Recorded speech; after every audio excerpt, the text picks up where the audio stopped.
In het Greense foodtruckbedrijf Fuselicious had de gemeente Achtkarspelen een nieuwe pachter gevonden voor de eettuin. Het horecadeel van Hortus de Kruidhof in Boetenpost. Het restaurant koede oren het zien hier een soort uitbaters, maar die holden het gemiddeld maar oordeel hier vol. Dit zou komen toch de in haar eigen viersen te hegen hier in pachterien van de gemeente Achtkarspelen. Maar de nieuwe exploitanten zorgen er dikwijls geen behindering in om van het restaurant een succes te maken. Nee, we zijn zeker niet bang. We hebben ook gekeken naar wat zijn de mogelijkheden naast de eettuin zelf. En dat houdt in dat op dit moment met een niet volledige horecavergunning dat wij gebonden zijn aan de openingstijden van de Kruidhof. Maar wij gaan een stapje verder. We zijn verder aan het ontwikkelen naar een volledige horecavergunning. En dat betekent dat we dus ook buiten de openingstijden van de Kruidhof open gaan en een volwaardig restaurant worden. Fuselicious is van oorsprong een fusion restaurant dat gejochten uit verschillende culturen bijeen brengt.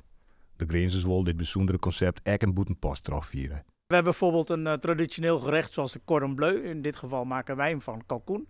Daar zitten wilde bospaddenstoelen in. Daar zitten kruiden uit de tuin in. Maar daarnaast heeft hij ook nog een oosters tintje gekregen door de kruiding en de korst. De nieuwe exploitanten hebben alle vertrouwen in haar opzet en denken dat in de regio genoeg animo is voor een Frieske fusionkeuken. Ik denk zeker dat er ruimte is, omdat wij toch een uniek concept hebben, die zeker in de wijde omtrek niet verkrijgbaar is. Daarnaast serveren we ook hele goede koffie. En dat is belangrijk tegen de schappelijke prijs, want wij vinden het heel belangrijk dat mensen betaalbaar bij ons kunnen komen eten.